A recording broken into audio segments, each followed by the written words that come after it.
there appear to be at least 3 levels of reactions to the notion of UFOs, or life outside of our world that may have actually encountered our world. There are those who would say, oh, heck yeah, absolutely. I can't get enough of it. I totally buy into it. Those who completely deny it and say, hogwash. And then there are those who I think are like the category that most of us fall into, that goes something like this: I don't know, but I'm not willing to say that it absolutely cannot happen. It appears that even in the U.S. government, this category exists because the Pentagon, did you know, has long had a UFO program that used to be extremely secretive. Key word, used to be.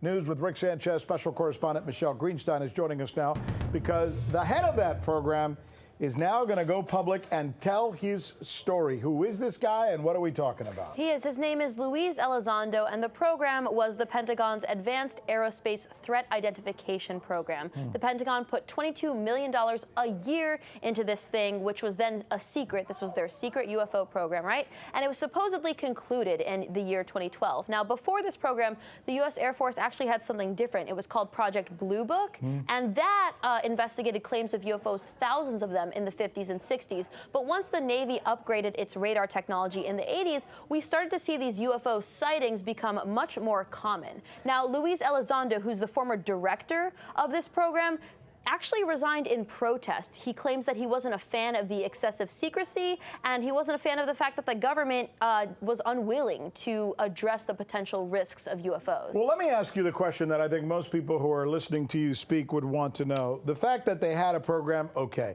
The fact that there are supposed sightings, okay. What's the difference, though, between some drunk guy in Arkansas saying, I saw something that doesn't check out, and verifiable accounts that they think, hey, there may have actually been an unidentified flying object there? Right. So those drunk guys, which maybe there were thousands of them, in the past few decades, a lot of people are claiming to have seen UFOs in the U.S., I guess are now being maybe vindicated by these Pentagon officials like Mr. Elizondo, who, like I said, was the head of a Pentagon program. And he said that what these people were seeing in the Navy and the Air Force was being verified on radar, and that these UFOs were so fast, because, UFO just means anything that you can't identify, right? Right, exactly. But the reason he thinks they were, let's say, out of this world is because they were so fast that they would have experienced the gravitational forces that far exceed the limits of endurance for both humans and the aircraft known to humans. He says that by all of his observations, they had to have been from another world. But half the time, these things are either the Russians or the Americans doing some missile deployment or missile test that maybe Mr. Elizondo didn't know about.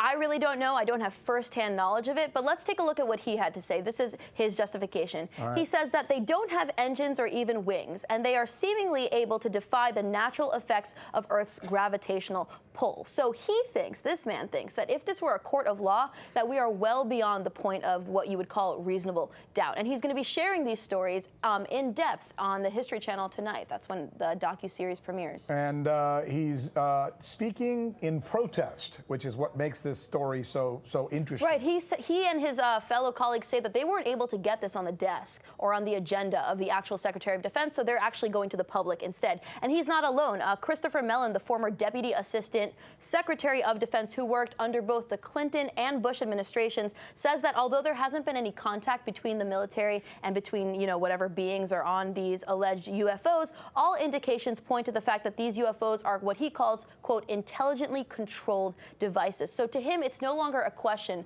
of if UFOs exist, but the question is, what are they? Who's in them, and why are they out here? Good stuff. And you know what else is kind of interesting that I do want to bring up? I did not know. Mellon is framing this as a national security issue. And he and others are saying, oh, these UFOs, they're operating near U.S. military facilities. And it's interesting, we might as well bring this out into the open. He actually drafted the legislation that actually created the U.S. Special Operations Command. So he's in the military intelligence circles, and these people are definitely framing it as a national security issue. And some may even say that these former government officials are capitalizing on, our inherent nature of being curious, of wanting to know whether UFOs exist on the the long history of people claiming to see UFOs, to justify the creation of this new military branch, the Space Force, that Trump is already, setting into motion. In fact, we covered this a couple of days ago. If the Senate Armed Services Committee version of the defense spending bill passes both the House and the Senate, we are going to see the creation of the U.S. Space Force under Donald Trump. Dun. What is that from? I don't know what that is. Help me in the control room. I think that is Twilight Zone.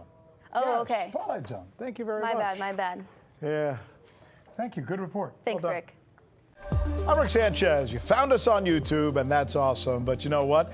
I'm also live every night at 7 and 8 p.m. Eastern on DirecTV and Dish and cable and satellite, the RT app, and Pluto TV. I'll see you there.